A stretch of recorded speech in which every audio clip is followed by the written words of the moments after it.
To our community development meeting. It's February 23rd, 2023. The time is 10 a.m. I'm calling this meeting to order. In attendance are Commissioners Brooks, Matari, and Duncan. Are there any changes to the agenda? Okay.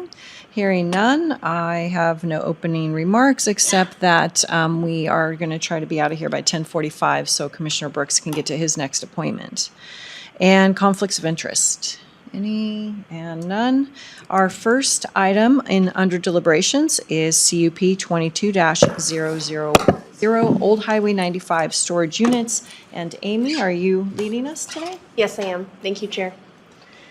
Amy Hillen, planner for Kootenai County for the record, and I will go through this very briefly. So the proposal is for a mini storage facility and boat storage and RV storage. The subject parcel is located south of the city of Athol along Old Highway 95. The subject parcel is zoned rural. It is within close proximity to commercially zoned property as well. There is also a logging manufacturing home on that large parcel to the east, just south of Parks as well. So there is a mixture of commercial and residential uses. More residential though. The subject parcel is in the transitional land use designation according to the comprehensive plan. This is an area where the city of Athol, in this case, plans for future development. So we did reach out to the city of Athol, and they stated they have no comments regarding the proposed development. And as expected, it's within the city area of city impact for the city of Athol. According to our agreement with the city of Athol, Kootenai County, we would enforce our own zoning regulations in this area. The site is heavily vegetated. There is a pole structure on the property. And as you can see from Highway 95, it's heavily vegetated along the entire length. The property owner would like to reserve as much of the natural vegetation along the highway and property lines. The proposal would be to build 16 storage units divided into 468 individual storage units. There would also be open storage for recreational vehicles and boats. That's just a table of their breakdown, estimated square footage and number of units. It would be an unmanned facility, so no office, no restrooms. There would be security measures, a gate, fencing, lighting, and camera systems. Customers would reserve units online and by phone. The phone reservations would be open Monday through Saturday, 9 to 5, but the site can be accessed 24/7. And the applicant, as mentioned earlier, would preserve about 20 feet of natural vegetation along all property lines. It is adjacent to a railroad as well, so they're only proposing a 5-foot vegetation along the railroad. Here's a depiction of the site plan. The site would gain access from Old Highway 95, and as you can see, there's that vegetative buffer. The applicant would also be required to put the same vegetative buffer on the north end of the property where the RV and boat storage area is, and you can see the railroad to the east there. As you can see, there's like this pink area. Lakes Highway District, we found out during review, would be putting in an overpass in this area. There's plans to connect Parks Road to Old Highway 95.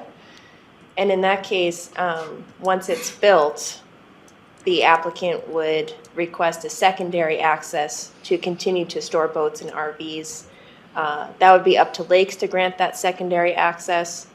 At that time, we would have to determine if the RV boat storage can remain in that spot. During the agency review, a majority of them had no concerns or comments or were approved the request. To highlight some comments though, Lakes Highway District will do a trip generation and distribution analysis when the applicant applies for a commercial approach permit at time of development, and Timberlake Fire District did require fire suppression requirements. specifically a water system, water pond, fire pump, and hydrants. And each building, because they exceed 12,000 square feet, typically fire sprinklers would be required, but there is an alternative to put in firewalls as an alternative to fire sprinklers. The owner would be responsible for keeping the pond full, and water would be trucked in. When we did a public records request with Lakes Highway District, we were provided a preliminary plan that you can see there on the screen. This just shows a preliminary area of the overpass connecting Parks Road to Old Highway 95. It is preliminary at this time. We do not have full details of what it will look like. During public comment, there are concerns regarding traffic, compatibility with the neighborhood, whether this was the appropriate zoning, security, the highway project, and of course, any pollutants over the aquifer. With regard for staff analysis, they did meet all of Kootenai County Code section for the CUP. Security and hours of operation seem appropriate for the unmanned facility. The applicant will be required to install any fire mitigation measures prior to the first certificate of occupancy on site. And then additionally, the applicant is going to exceed the minimum requirement for vegetative buffer, which would also help with security and also shield any the development from residential properties. And with concerns for the aquifer, we do require a site disturbance permit for the development, which would aid in treatment of any runoff or stormwater and any erosion mitigation or dust control. And so staff did recommend approval. We held a hearing before the hearing examiner on February 2nd. There were 2 comments in support, 1 neutral but 0 opposed at that hearing. The hearing examiner did recommend approval. He found it consistent with the comprehensive plan. It met the open space requirement, and most importantly, found it to be compatible with the area. Specifically because there's this overpass that is going in, it would be less desirable for residential uses. The storage facility may be the best use for this area. They're exceeding the vegetative buffer, and there are commercial and residential uses in the area. And I stand for any questions that you have. Just curious, when the city of Athol makes no comment, does that mean that they just didn't reply to anything, or they just didn't have an opinion on it? Sure, they actually specifically in their statement said we have no comment. So they had a comment to say no comment. Okay. And then the only other question is, for the firewall, what's it rated at?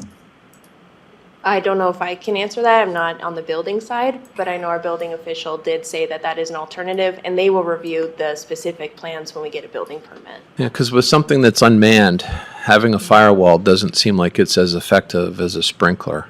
Sure. So the Timberlake Fire District did, so there will be the pond, 60,000 gallons. Timberlake says that that's sufficient for if they came to visit the site with the hydrants throughout the site. So there is still that, Yeah. To put out any fires. And the firewall is part of the International Fire Code. Yeah. Yeah. Okay. Those are my questions. Okay, Bill, questions? Just silly, the temperature today brings us to mind. What if the pond freezes and they want to use that? Is there that much fire risk at 6 degrees? I don't mean- know, but I that's thought a pretty there was nasty fire. an idea for an agitator or something to keep the water. So when it's installed, we'll definitely ask the fire district to review the plans for it. I believe there are designs to make it so that doesn't happen. I think there's also a control for algae as well, so no contaminants. Right. Sure. And then what is our regular CUP buffer or our commercial buffer? Sure, it's 15 feet. 15 feet? Yeah, Okay. that's the minimum. So even though they're saying that they're going to go 20 feet, they're not required to. We haven't put that in the Right. conditions. They So I just offered wanted. that. Sure, Voluntary. but they could offer that today and change their mind tomorrow. And Pat Braden, Civil Deputy Prosecutor, we can make that a condition of approval based on their proposal, if you wish. Yeah, 15 is just the prescriptive width. sure. Yeah, I mean, I'm fine. I just wanted to point that out, that just because they say doesn't mean they're going to be held to that standard. Sure. So, all right. Any thoughts, questions on approving this? No, I have no problem with it. Okay.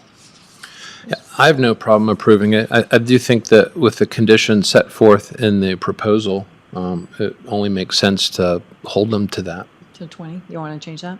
Yeah. Okay. So then I would entertain a motion to approve the CUP with the addition or the change from 15 foot to 20 foot. I move that we approve CUP 22-0010, the old Highway 95 storage units, with the condition of a buffer from 15 feet to 20 feet. And the conditions recommended by the hearing examiner otherwise. And the conditions recommended by the hearing examiner. I second the motion. Bill Brooks, Aye. Commissioner Matari, Aye. Chair Duncan. Aye. All right. CUP is approved. Item number 2, clarification of board direction on remanding ZON 21-0002, Kellner reconsideration. David, are you leading us? I can lead. Pat Braden, Civil Deputy Prosecutor for the record again. And this is before you again because frankly I misspoke at the end of the public hearing the last time this was before you. Section 88508, which is action on request for reconsideration, states that the board may affirm, reverse, or modify its prior decision based on substantial and competent evidence presented at the hearing held before the board, which you did. Then after that it says the board may also remand the matter to the director or hearing examiner for further proceedings as may be appropriate. I think I misled you and that it was required to remand this to the hearing examiner. It is not. It is an option for you, but alternatively you could just direct the director to negotiate the conditional zoning development agreement and then bring it back before you for final approval. So, and frankly, this has been before the board, different iterations of the board 3 times already, because the development agreement would reduce, or specifically define and reduce what could be done on the property. I don't necessarily think additional public hearings would really be profitable. I don't think the agencies would have any change, nor would the public. So I would recommend that we go ahead and modify your decision to to direct the director to enter into or negotiate a development agreement, bring it back before the board when it's ready. Okay. Does that work for you, Fine with that. Director? Yeah, Yep. absolutely. Yes. Do we need to advertise that? No, Okay, good. Okay.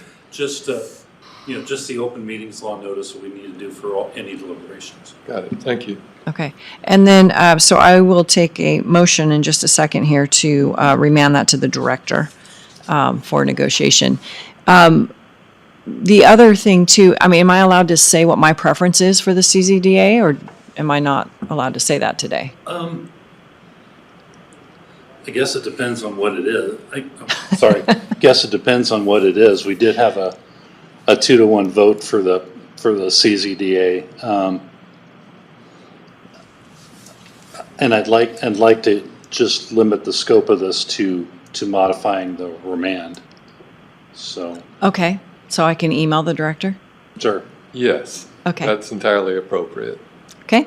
I will do that. So I will take a motion then. I move that we modify the reconsideration of Kellner, ZON 21-0002, to remand the negotiations to the director. I second the motion. Bill Brooks. Aye. Commissioner Matari. Aye. Chair Duncan. Aye. All right, motion carries. David, you have direction. Thank you. The board until Yeah. operations. All right, we can move on to our business section of the meeting. And item 1 is discussion of code violation 22-0366 and whether or not to pursue legal remedy.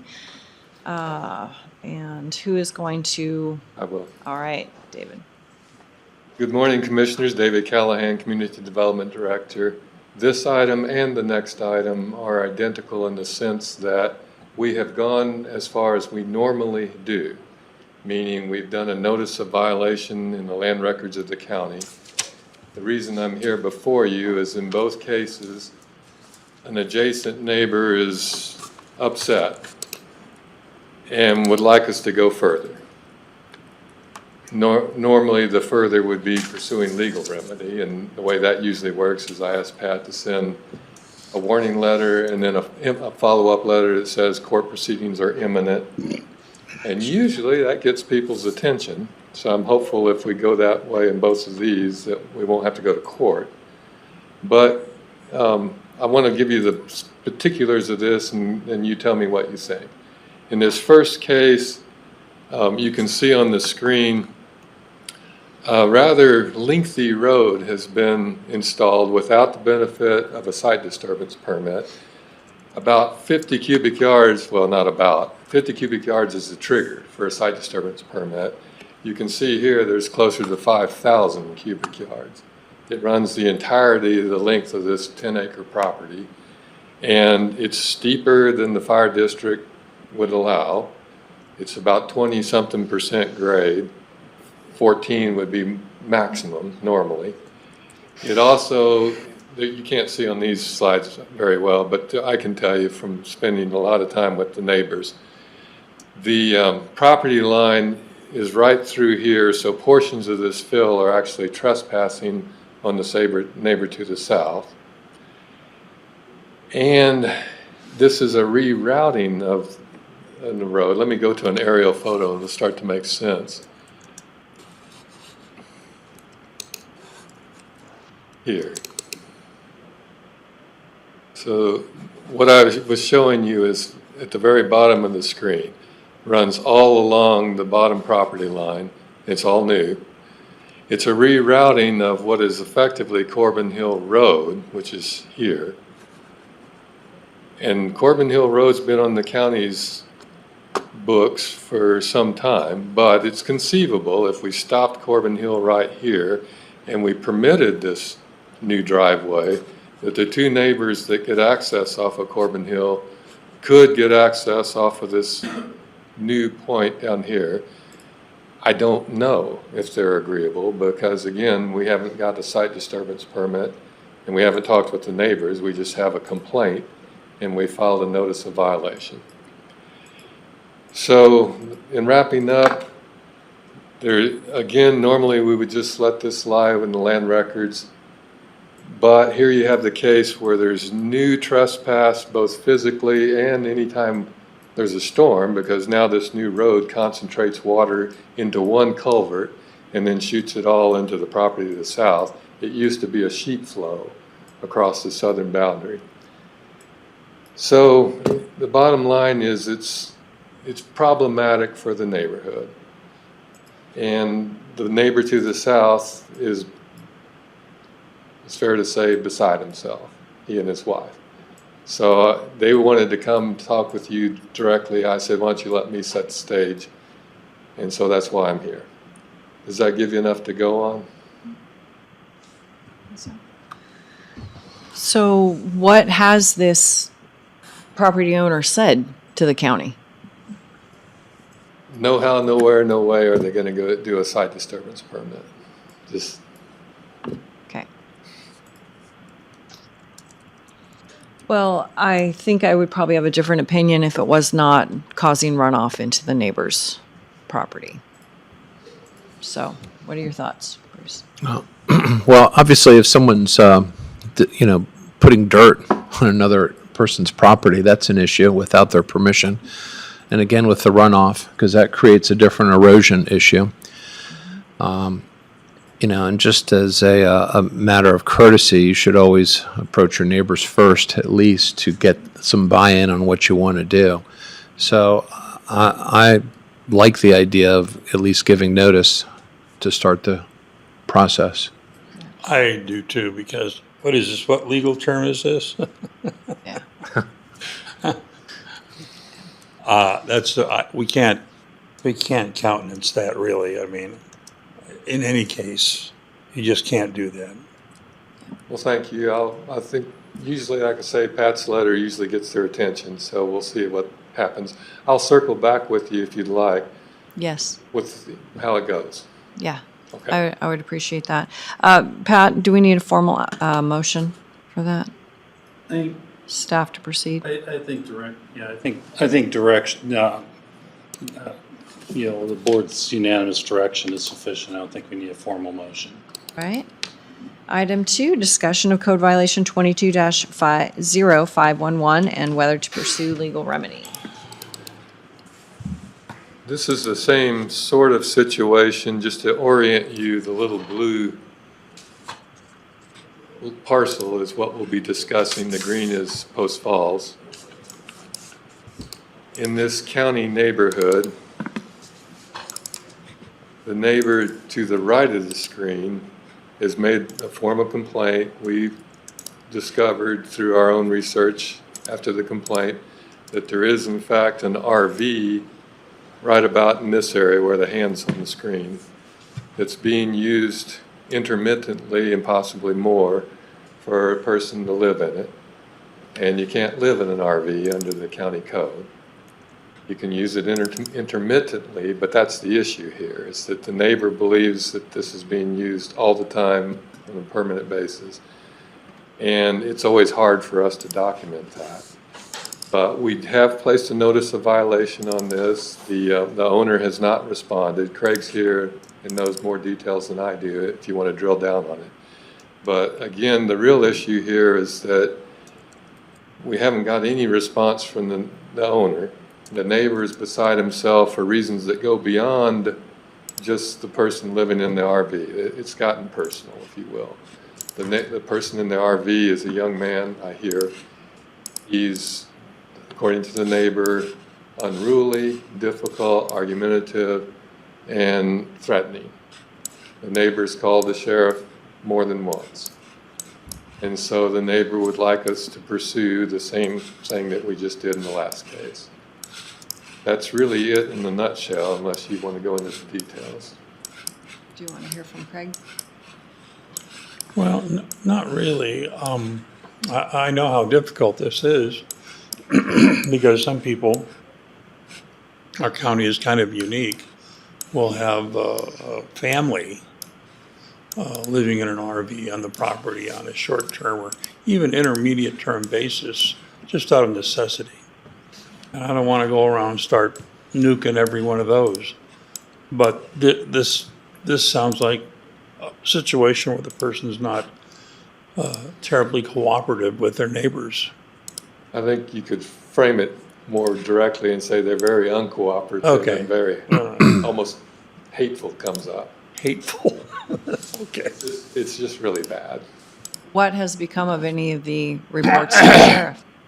Well, the sheriff's been out there, and they've made warnings, but they haven't actually done it. Yeah, I suspect that's probably because they didn't see anything, which makes it a little harder. I'm of the opinion that, there's a set of ground rules, which is kind of that social compact of what you expect when you live in a community. And so you hope that your neighbors kind of follow those rules. And I was just curious, what is the shed? Why does that have a... That's another issue. That's actually outside of their parcel, and so it's trespassing into the highway district's right of way.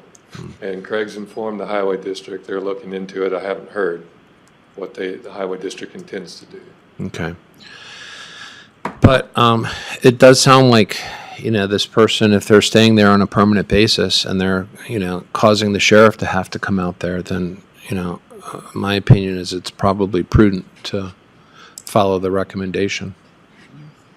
So I I agree. I don't want to start making people homeless, but if this is a situation where the neighbors are, they're not able to get along with the neighbors, then I think that just having the property owner talk to us, I think is the, first step. So, And that usually happens, I've discovered, with Pat's first letter. sure. And almost always, if it doesn't first, almost always with the second Second letter. one. Yeah. All right. So I'm fine with Pat sending a letter. Better. Okay. Yep. All right. Got your direction there too. All right. Anything else for us today? No, that's my hit list. All right. Thank you for your 10:25. time. You bet. 10:25 meeting adjourned. Thank you all. Thank you. Thank you. Time now.